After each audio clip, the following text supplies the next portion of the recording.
what was the first story where you said you... Oh, he was with his defense attorney. I don't even know who that, I don't care who that is. Oh, it wasn't the same guy? No. Okay. I was One's a gonna say. defense attorney. Okay. Who we sat down next to, and they went over their case. They were going to go for a probable cause. If the probable cause didn't work out, if they couldn't win that, then they would go to trial in another 60 days or whatever to give them a chance to do this, that. Okay. And then when I went back, Steve Lobotomy was waiting there to prosecute this case. He's never prosecuted a criminal case in his life. I know that from an ACLU attorney told me that. So, Oh, God. so he's gonna do what he does, you know. Now the guy that was there before Steve Lobotomy, you know who that was? Bud Fitch. He would do anything to prevent us from getting voter fraud prosecuted. But he's not in the AG's office anymore. He works for Kelly Ayotte. Oh, Okay, the next one is Jared Stephen Cram. He's the attorney from Philadelphia. He's been registered in Philadelphia since 1998. He was voting there until the spring of 2015. He voted an election there. He's been a voter in New Hampshire since 2002 when he ran for the House of Representatives and lost.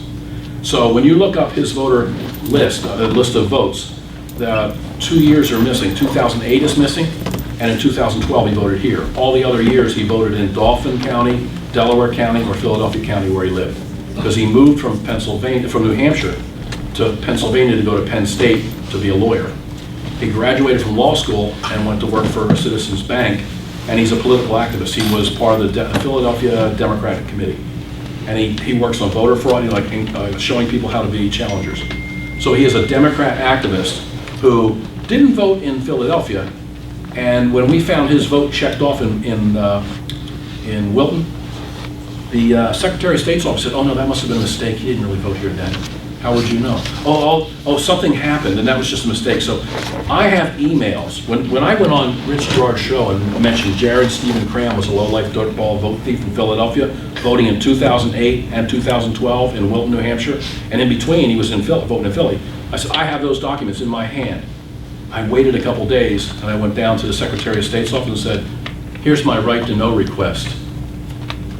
I'd like a copy of all emails sent from this office, to the town of Wilton." 16 pages I got. Get him off the list. He looks like a double voter. Oh, it must have been a mistake. So they're doing a cover job for this.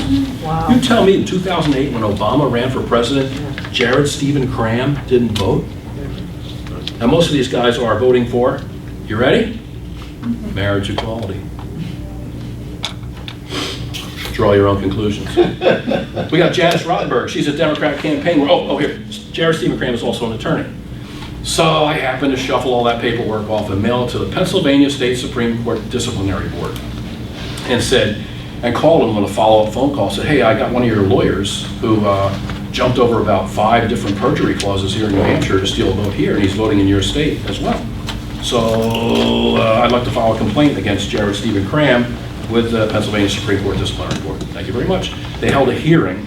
He said, "Well, I never voted in those states in the same election. So I only voted in 2008 I voted in New Hampshire." Well, he doesn't admit to 2008 because that'd be twice I would have caught him. I think that's why the AG's, Secretary of State's office is so hot to trot. Oh, and by the way, what are they doing an investigation of voter fraud, the Secretary of State's office? Why are they calling Wilton trying to cover this up? Why are they bothering with anything? Why don't they just go to the AG's office right here? Look at Mr. Naile's talking about on the radio once again, because we know what they listen, because they used to try and call in and tell me I was wrong. They don't do that anymore. So he's had to answer to that board, sent him a letter, and they said, "We have the reply," and they didn't give me a copy of his answer, but I'm pretty sure what it was I didn't vote in both of the elections at the same time. New Hampshire has a specific statute about voting in other primaries and voting here. It's against the law. So he violated that law. So I said, "So you're going to keep an attorney on the books down there that votes in 2 states, right?" "Well, we don't think it's our job to," they wanted to know what I had. They're lawyers. "We don't think it's our job to enforce your election laws." I said, "Oh, or your election laws, or the fact that your lawyers are crooks." So we're all done with that. I'm sending this stuff to Citizens Bank. Janice Rottenberg, she's a Democrat campaign worker who voted from the home of Representative Cindy Rosenwald in Nashua. Melissa Shohat, Caitlin Ann Legaki, Lisa Behrens. These are people we caught in 2012 voting in New Hampshire. They're political activists. They came here to work on campaigns. And originally, they were movers and shakers in the Democrat Party and Democrat campaigns. Hard to find them anymore. Since if you had a laptop here, you pull it up, you look up these names: Janice Rottenberg, Melissa Shohat, Caitlin Ann Legocky and Lisa Behrens is an interesting one. We didn't think she was an American citizen. Guess where she is now? She's in England working for the Scottish Freedom Party. So she really was a citizen of England, like the rapist from Hanover. The guy that got arrested for rape in Hanover, went to trial, had to surrender his British passport. Oh, he's really an American. He has dual citizenship. Really, he's surrendering his British passport? Is he surrendering his American passport too? No, he's surrendering his British passport because he's a British subject. Is Mike Brown still an attorney general in there? I see Mike Brown, where's she? Mike Brown is the assistant attorney general. Yeah, is he still, that's what I meant. Oh yeah, he's still there. Yeah. He's still Oh, he'll be a Superior Court judge someday. She voted. Melissa Shohat went to a school in Canada called McGill University. We got 3 people from McGill University voting here in New Hampshire. It's a hotbed of liberal politics in Canada, and that's where Daniel Brzezinski went to school. He knows Melissa and some of these other ones. He voted from Attorney General's office employee, Heidi something or other from Milford in 2008, and he was still on the checklist in 2012. He's a German. Oh my God. Look him up. He's back over in Germany doing something. We found pictures of him when he was a little kid. It's a German kid. You know, he's got the little shoes, or not what you call American shoes, but he went to the same school, McGill University. It's a left-wing school, and that's what they pump out. So when I see McGill, boom, I know right away, track him. So, and I've had a lot of dead ends, you know, some people that were just playing in the wrong place at the wrong time. Caitlin Ann Legocky is an interesting one. She got caught, in 2012, she was working for Claire McCaskill in Missouri. She was a campaign spokesman. So she was the main person that was going after that idiot that ran against Claire McCaskill and said something about rape, the senator. I think basically that was the end of the campaign. She was the instrumental in driving home, what's he know about rape? Women are raped often don't have kids. You know, the rape is so traumatic that they don't get pregnant, something like that. Anyway, they went after him for that. That was her whole case. So she's on YouTube. Hi, I'm at Claire McCaskill's campaign office. We're really doing good, blah, blah, blah. Her name's checked off in Manchester in 2012 as voting there because she's still on the list. Because in 2008, she was working for Jean Shaheen in Concord. So in 2008, she registered to vote in New Hampshire. Her name stayed on from 2008 to 2012. And I had her name pulled from North Carolina. We have some really good friends in North Carolina, Civitas. And I called the lady down there. I said, here, Caitlin Ann Legocky, got her. She's registered here and hasn't voted here. So she was registered in 4 states. By the time we caught her, we think she was in DC. So she now works for a DC communications firm. She's not running Senate campaigns anymore. And Melissa Shohat is back in Hawaii working for a US Senator again. So when she was here living with Assistant Attorney General Mike Brown in Salem, New Hampshire, she was here campaigning. She was not domiciled here. He was giving her safe haven to steal a vote in our state. That's our Attorney General's office. And if they don't like it, 61 Tubbs Hill Road, Deering, New Hampshire, come get me. Harry, you had a question? One of the things, what Ed's speaking to is, you think that the office of supervisor of the checklist is a nothing office, but whoever you elect to that are the ones who register the voter and ask for the ID and so on and so forth. And because I've been there, I've been able to check and gut it to where it's clean. Now what's happened is our Democratic moderator, and his wife is a Democrat, worked in the Democratic campaign, tries to bring in people. And the minute I say, give me your electric bill or your lease payment or... One of the 16 items. They don't have it. Yeah. And I'm sorry, but I can't register until you come back with it. So if I could urge anything here, pass the word, you need to elect supervisors who are willing to do their job. I mean, or volunteer, you know, And- be there yourself, you know, so we need somebody to be a supervisor checklist or work as a ballot clerk. Well, you volunteer. can't volunteer on that. You've got to be Yeah, but if elected. you volunteer and they turn you down, you know, You've got to be elected or you need to be appointed. And I can only appoint someone to work with me as a volunteer that has been oath of office through the Yep. town clerk's office. You cannot stand there unless you have that oath for a one-day job. I got 8 minutes left to take some questions. I just have one. And I have, go ahead, I got a guy in the back. Did Granite Rock just put an article up about, there were 4 states that, Oh, there's because, more than- because what they're supposed to say is because they're our domicile resident. Yeah, like It's so in the messed Commonwealth up, of we have to get a Pennsylvania. passport now to fly. Oh, that's that one national ID, they're looking for something like that, real ID. That's a little different subject, but there are other states that say specifically in their statutes, if you vote in another state, you lose your residency in this state. So I thought that might have been your question, but that's what I'm looking for when I'm stalking these guys in these other states. But the because real of ID what you, thing, because of the work you do and everything, and nobody paying attention to. I'm the not for difference- national ID. No, but because nobody's paying attention in New Hampshire to the domicile resident, what the true meaning of it. Now we're stuck with having to get a passport to fly in the United States. Yeah. Right? What? Well, they're always looking for a way to put us in a database where they can find out everything they need to know about you, all your medical records, where you shop, what music you listen to, so they can say, okay, you're most likely to be a voter for our issues, or we're going to send you 5 women's issues articles, and we're going to send him 10 NRA issues. You know, they target. There's a master list. Obama has these people. Most of these people are data miners.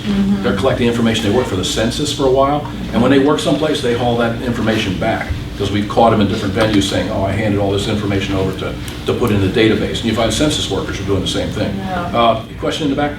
Yeah, we found that a lot of people use people who have been deceased. That's not so much in New Hampshire. In New Hampshire, you don't have to go to that trouble.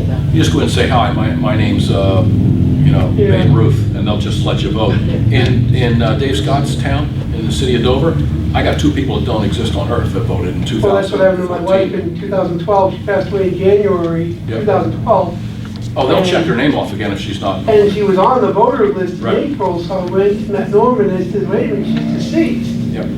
And so, I showed him, the decree showing she's been deceased. He goes, well, I'll take her off the list. Well, He's obligated to do that then. Then comes September, she, the primary, she's still listed Yeah. as being, Jane Akins, our secretary for CNHT, her husband passed away a year or 2 later. There's her husband's name on the checklist, checked off. Wow. So we have a convert in Jane Akins, so she knew right away what was going on. And who would she complain to before she met us? Right. Deaf ears, man. Yep. Yep. Oh, here's one of my friends from Massachusetts who helps stalk these individuals. He has helped us out with a database down there. Now, he'll remain anonymous because he's behind the camera. Which is a good thing. Well, a couple things. Project Veritas actually did their video in New Hampshire about Yep. dead voters voting. Do you know why? Why? One of their people went to my workshop. Yes, and actually I think he's a resident up here too. Yeah, and he said thank you because that was helpful when we picked the state we wanted to do it in. Yes. So all your little efforts don't always go uncounted. You mentioned that Wisconsin has their voter list online. Yep. What other states have that? Connecticut does, Vermont does. Vermont's updated all the time. Theirs really good. You know the kid that was involved in a rape case in Concord? He was only 19. He's a registered voter in Tunbridge, Vermont. He registered and voted there when he was 18. I thought for sure I'd catch him in Concord. Because they're going to, schools are going to lean on the kids to vote here. As some of the professors in the different colleges have a list. They tell people, if you're from New Jersey, vote here. If you're in Wisconsin, we need you there. So I've got people telling me that. But to try and get a college student to rat out their college, that's like trying to get the Pope to rat out the church. This ain't going to happen. Now, are those query databases, or can you actually download them? Meaning, do you have to ask, like, I'm looking for a specific voter, or can you? It's a whole database, and then you just go down through the alphabetical. It reduces. Okay. You say, okay, give me the P's, give me the PHs, give me the Okay. PHEs, and then I think Okay. that's it. And they're all different. I'm sure they are. They do seem to use this format for the ones on the web. The state.gov ones. Mhm. They look similar. The Pennsylvania one where I caught Jared Stephen Cram. Oh, Pennsylvania's online too? Pennsylvania's online, Connecticut's online, Vermont's online. I wish California was. Massachusetts isn't, obviously. Maine is not. There's a whole bunch of them. I can't. Okay. But as soon as I see a name, bang, I hit the states. Some of the Kentucky was. That's how I found it right away. Kentucky, and some of them are updated pretty well. So others are tough, and some you got to call the people. Down south, it's county government, Right. so it's a little different. And one of the things everybody should know is the supervisors, the minute somebody's death is reported, which is required by law, Yep. we get a letter each month of deaths in our town. and we're supposed to remove them based on that. We cannot remove them by somebody telling us. Yeah, you're obligated to follow the law. The law says they will send it to us. So that death is registered in the state. What this gentleman's telling me is their supervisors aren't doing their job. We talked about that earlier. We get a letter, and that letter has the deaths on it. Yeah. The date, where they were born. In the cities, it might be a little tougher to keep track of all that in the cities because it's an enormous amount of people in Manchester. But, I mean, this should have been cleaned up. When you send out 8,000 letters and 4,400 come back undeliverable, we got a problem. The other thing is, I'm a registered Democrat, so in case there's any problem with anybody, I might as well let you know I'm a registered tactical Democrat. So I get their mail. If I ever sue, it'll be a Democrat suing the state of New Hampshire in federal court for the Beautiful. Yep. Don't you have access to voter lists then? Unless you're a candidate, and if you're a statewide candidate, you have a statewide list. If But you're a what about, candidate- because I know when I was the chairman of the Republican Concord Committee, Yeah, you might I be. had access to it. Yeah, you had access probably to a portion of it, to Concord's portion of it. Right. That don't help me. Okay, For but me, you- I actually Does your have- Democrat person help you out, or won't No, you? no, you have to buy the thing, it's like $3,500, and I'll tell you, I have another state, another taxpayer, another voter group in another state, at one time told me, we're trying to raise some money to buy your list, because we're pretty sure we're gonna have problems, we're gonna find New Hampshire people here in whatever state that was. So actually, imagine that people in another state are trying to raise the $3,500 to buy our list so they can check it against their own. I didn't have to buy it. No. I just gave it to me. Yeah, because you're a Republican Party. The parties can have it and the candidates can have it. And I think a recognized PAC can get it. Because they were going to make themselves a recognized PAC and try to get it through that. Because now so many states are aware of the rampant voter fraud and the media will not touch it, that they're joining with the other states. So there is an effort to lock all the states that are looking for voter fraud through citizen efforts or nonprofit efforts, link us all together. So I can just instantly send something off to, the other groups, Civitas in North Carolina, and there's a bunch of them. But, that's the only way we're gonna win. We have to change hearts and minds and not argue with people about the meaning of domicile. That's settled. They say that, that abortion is settled law because the Supreme Court did something. How's that working out for them? This is not settled law. It's settled that domicile means domicile. What's not settled is we haven't pointed the finger at the Supreme Court, Superior Court, the AG, and the Secretary of State hard enough. Voters have to take control and fix this, or we have to go to federal court. But I am not wasting another nickel on a court in New Hampshire. One of my favorite things was walking out on Judge Lewis, I think it was. I just turned my back and walked out on him. He was calling my name. You were there, right? He was calling for me after I left. I just got up when he said I couldn't be part of the case. I said, fine. I turned around and walked away. He's calling me. I went through the doors. I said, okay, turn around. I said, yeah. He goes, you can stay. I said, I got what I came for. I left. He put me back in the case. Huh. And I never had anything to do with the case after that. It's like, He was I've had school it. board chairman for Durham for 8 years. He's a political activist. He went to Columbia University, he studied in France, and he comes here to be a Superior Court judge. He's an activist who wanted to change his state, and he shot off his yap about female voters. Thank you, because their arrogance, they're always arrogant. Yeah. You count on that. Thanks for coming, guys.